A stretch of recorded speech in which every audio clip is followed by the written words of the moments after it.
I love you, Benji.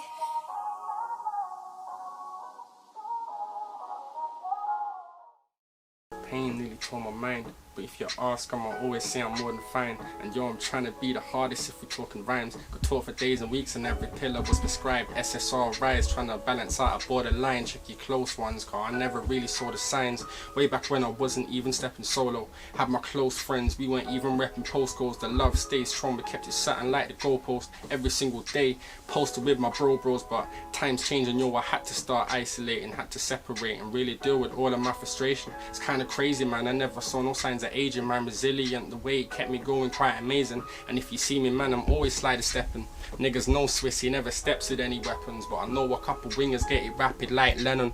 One core to get the bullet bending like Beckham, but beef is beef, and yo, I'm feeling vegetarian. And if it's feeling fishy, big fish, I'm pescatarian. Them niggas stay fake, so my friends I stay aware, but them snakes stay hissing. Stay like I ain't heard of them. Look, ain't never been the type to rob them other niggas. Rather stack my change, save my bands for something bigger. I ain't never been the type to start touching up them triggers. Hood's how, but I'll be damned to die a fucking sinner. Listen, I'm Swiss sweeter than a saint. I weren't robbing niggas, I weren't trying to lick a stain. I was shouting hard for you to put that food up on my plate. Seeing the kitties banging all the food up in their veins, but real rap's dying cause people don't relate. My dad left me spoonless, there was no time to play. So you get it how you got it, packed up and knowing quay. This lifestyle's a nightmare from cuffs to early greys, but most these niggas spitting fiction, niggas spitting lies.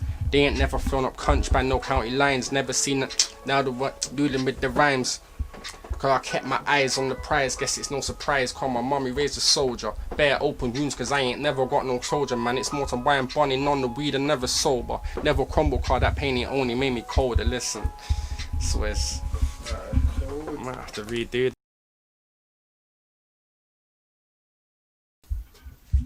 Alright, so everyone, my name's Swiss. I go by ST Swiss on Insta, storytelling Swiss, as well. But yeah, I'm Swiss. What do you do? I'm a rapper, and yeah, I'm a rapper. I love writing, rapping, just yeah, I've just loved it since about September. I've always loved music. I've always had a passion for music, but I've loved writing and rapping since about September. Yeah, I loved it. So what happened in September that made you want to start rapping?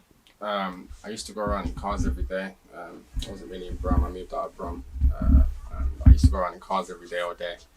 And I had my phones, and I could play my games. I could do whatever. I could listen to my music. I could do whatever I wanted on my phones, and I had all the data I wanted to do, pretty much whatever I wanted to do. But it wasn't enough for me. Like it was just boring.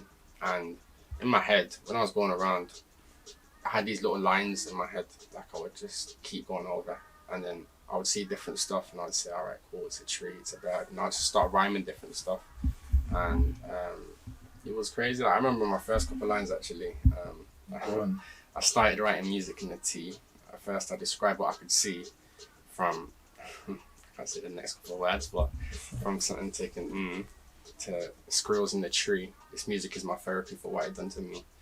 And it was crazy because I knew my music was my therapy before I even started it. Like those were just the lines that just came to me first. And yeah, that was it. I just loved it since then. Like I just turned it into something else, and I started putting it out. And yeah, people are loving it, so I'm just gonna keep going.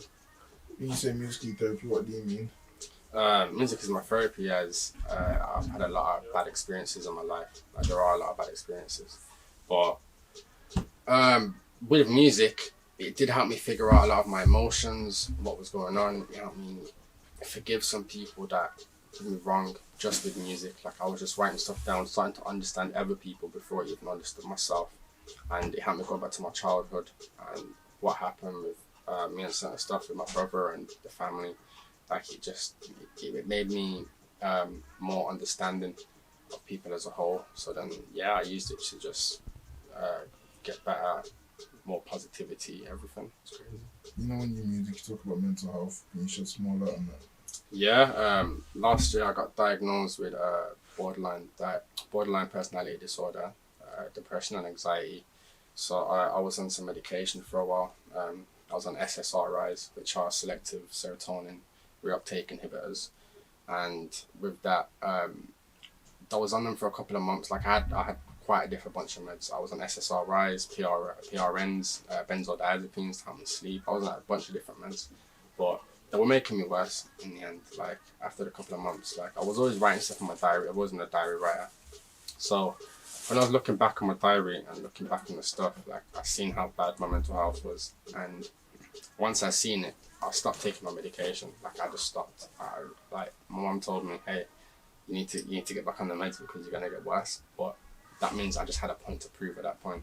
Like I knew I could get better without the meds, but it was just how to do it. So then, yeah, that's when the writing came in as well. Like I love the writing. The writing helped me figure out my mental health issues. It helped me figure out different stuff, and I put my energy that I had, like all the bad energy I had, into something good. Like I just went through a mental breakdown. I went through a bunch of different stuff, and I went to, right, cool, let me just put all this energy into something else, and that's what I did. I put it into the music. I just loved it since then. So how else did you cope with mental illness? There's been quite a lot since like childhood. Like with the passing of my nan, that definitely brought a lot of stuff on. My nan was the closest person I had because I felt neglected in my childhood. So my nan was the closest person I had. Like I was always with my nan every single day. Like straight from after school, I go straight to my nan's, and yeah, I was always with her. And then when she passed, that was it, man. Like I just lost it. Like I was crying for days, like weeks, and then I was just crying, and that was it. I just didn't want to eat, didn't want to sleep, didn't want to do nothing. I was just crying. And then eventually got better. I didn't get better after the week, so I was still crying. But after a couple of years, it did get better. Like it still hurts to this day, but it doesn't hurt as much. Definitely not. Like it's more of a peaceful thing now. Like I just look back and think, yeah, she's looking down on me and everything, so I know I'm doing good. But yeah, that just brought a lot of stuff on from childhood, and then there was a bunch of attempted suicides. I had about 3. I had 2 in year 7, but they weren't serious, and then I had 1 in year 9. And the 1 in year 9 was more serious. I was in hospital for 4 days. That was an overdose. And yeah, since then it was just a bunch of downhill stuff. I ended up homeless a couple of years ago. That was for about 6 weeks. But I never did want to sleep in the streets. Like I did sleep in some places that were worse than the streets, but I never did want to sleep in the streets. Like I was lucky not to, but at the same time I wasn't lucky. Like I did see a lot of stuff. I seen a lot of stabbings. I seen a lot of violence. I seen a lot happen. And some of that stuff, it still comes up, but it's just one of them ones. Like, I've seen a lot of stabbing since then. I've seen a lot of stabbing since then, but it just doesn't touch me anymore. I'm more insensitive to that stuff now. But yeah, it's just been crazy since then. Like, everything's just been going wild. But I found myself now. And Through music. Yeah, through music. And even with quarantine, like, a lot of people seen it as a curse, but I've seen it as a blessing. Like, I've come back, moved back into Brum a couple of months ago. It was in about January. And then from then, a couple of months later, the quarantine happened. I started figuring myself out. I started figuring in my head. I started writing more music. I started doing everything. Like it was more of a blessing, and I found myself now. It's crazy. I can see a future. It's amazing. So what would you say a lot of your experiences make with your content in your rap? Yeah, definitely. Like, it's always just come straight from what I've seen. Like, I just put a beat on and that's it. Once I found a freestyle and that's it, I'm freestyling, find my flow and that's it. I get to writing, and then once I start writing, it just comes straight, like what I've seen, what's happened, what I felt, everything that's gone on. And yeah, I just love it. Like, it's my therapy. Like, it's helped me figure out a lot. It's just crazy what it's done for me. It's crazy. So what would you tell them? What advice would you give to people if also suffering from mental illness or are currently suffering from mental illness? I would say that 10% is better than 0%. I know everyone's going to have their bad days. Everyone has bad days. But on those bad days, if you don't want to shower, you don't want to eat, you don't want to do whatever, if you get out of bed and you just literally just grab a slice of toast, or you just grab a bread, or you just grab anything, an apple, you know at 10% you can say you've eaten. Or if you don't want to shower, you can just go straight into the bathroom, wash your face, do whatever, and you can say, alright, at least I've done this today. And you can feel better about that, because 10% is better than nothing. Like, just make an effort on those bad days. Even when you don't want to make an effort, just make that little 10% of an effort. It's better than nothing. And definitely to keep going too.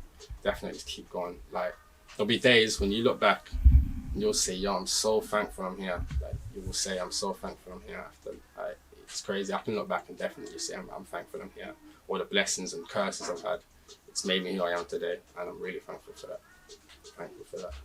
So what's your view on like the things going on in the world right now, like the Black Lives Matter movement and stuff?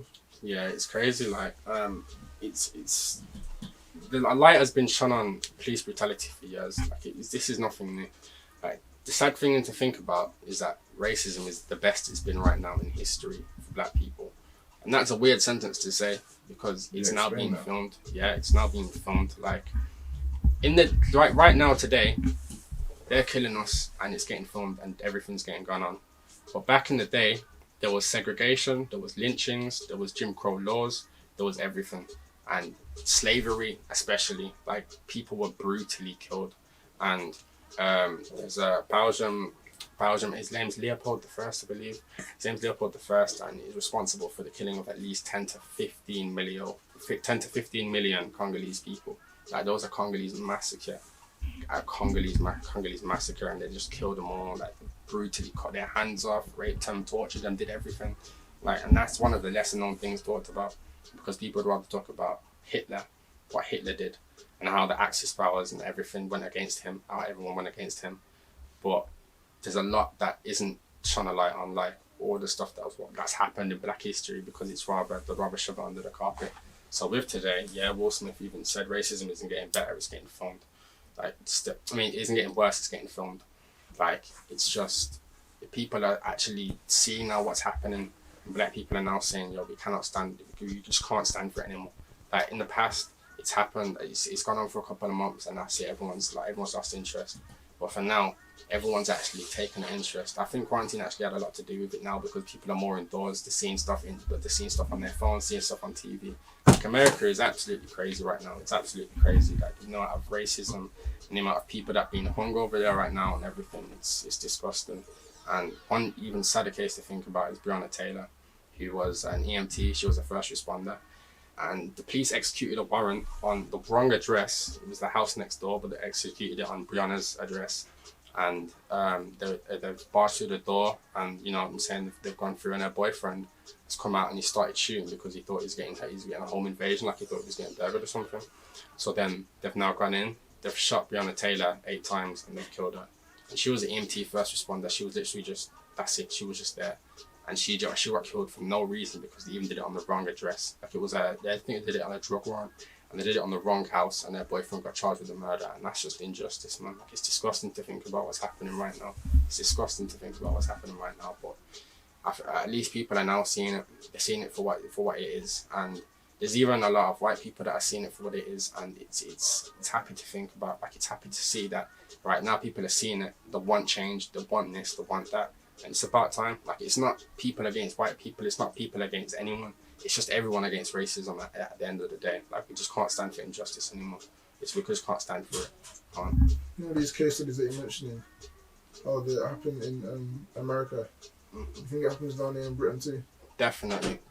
There's a lot of police brutality that we don't hear about over here. Like, people getting beat up and everything. People getting killed in custody. People getting sexually assaulted in custody. It's just disgusting to think about. And obviously, even as a case of the 2011 riots, obviously that was the case of Mark Duggan, who got wrongfully killed. Like, it was just disgusting. Like, it's disgusting to think about even what happens over in here in Britain. But now people are seeing it.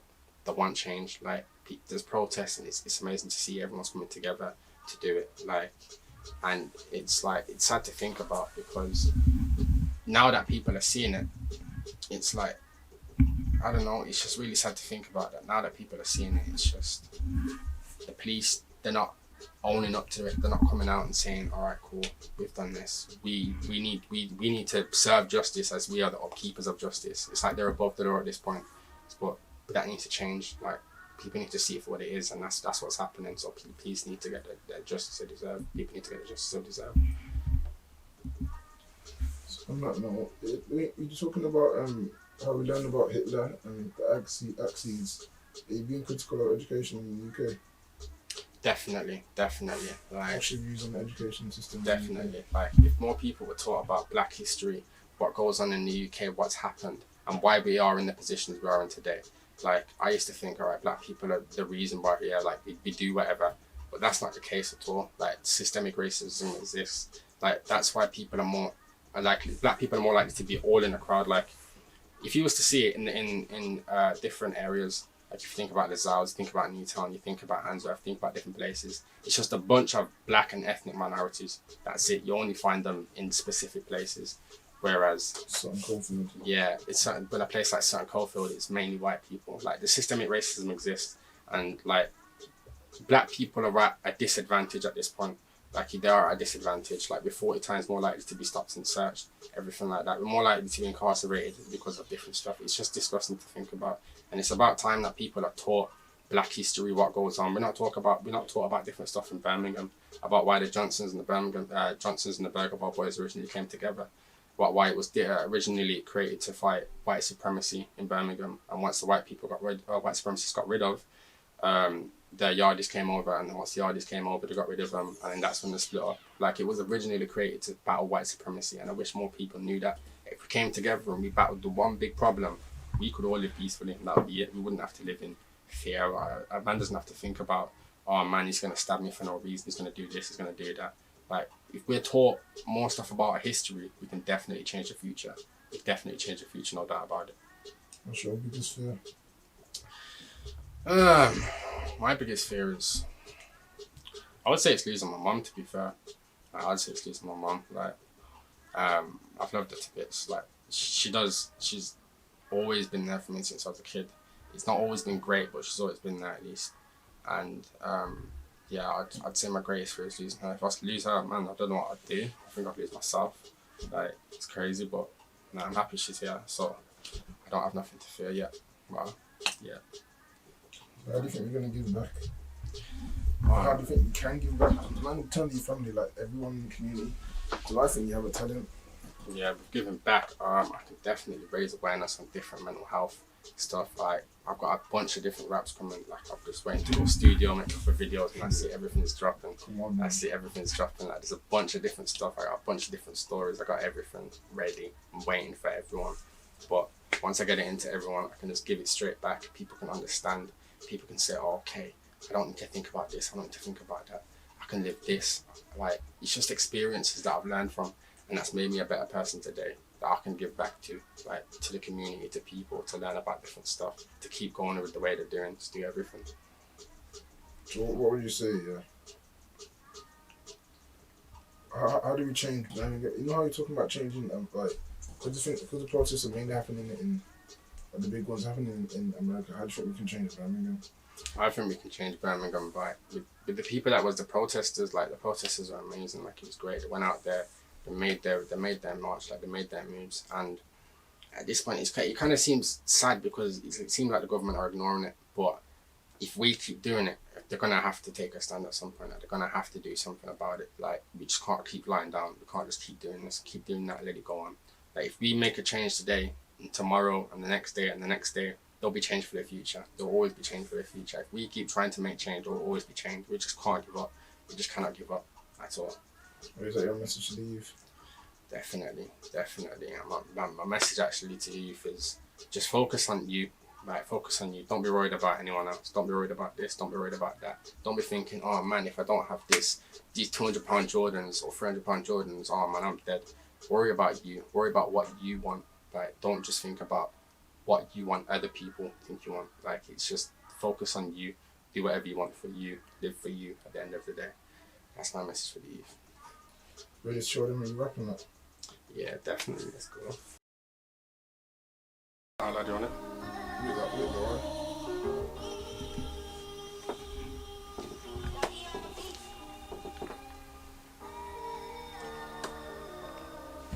Look, ST Swiss, follow up the socials, ST Swiss _ Instagram, everything. Look, my niggas dish food, and now they're in the cells, same time. I got family in the ground from young, my knowledge has been hella profound. I got taught to be heard, but I never made a sound, so I started listening to everything I could. There was hella noise in the hood, from loud packs to loud niggas, it was kinda good. I didn't have a phone, I was reading hella books. My nanny was alive, I would head straight to hers. Sitting on a settee reading books, I would learn. My mom fed me dictionaries, knew a bunch of words, definitions, facts, adjectives and verbs every day. At my nan's, man, she made me love the world. She adored flowers, colours bright like a bird. Her favourite was chrysanthemums, and she loved nature right down to the worms, but I guess she passed it to me, cause nature's my peace. Sitting in some greenery is perfect for me. Admiring the flowers, the colours, the leaves, looking at it all really brings me relief. She had a table for her 5 grandkids round there. There was never any sadness. Me and my cousins, we weren't on badness, cause Nanny kept it straight like matchsticks. We were her favourite, she showed us so much. Keep your nose out is what she always told us. Those are magic words, hocus pocus, and had a brave heart, cause she always was the boldest. Her cornmeal porridge was the nicest. Turning up at Nanny's every day was the livest. I never knew happiness like this. Fish out of water, I was feeling like a Pisces. She showed me so much love. My nanny was an angel from above, but I guess she had to fly into the skies like a dove. Ever since she left, it's been so fucking tough. But now, I'm doing this for you. I wanna have a penthouse view. Top of the mountain, sky so blue. Peace and serenity, I want that too. Yo, I'm spitting with a message, I ain't slanging food, it's Swiss.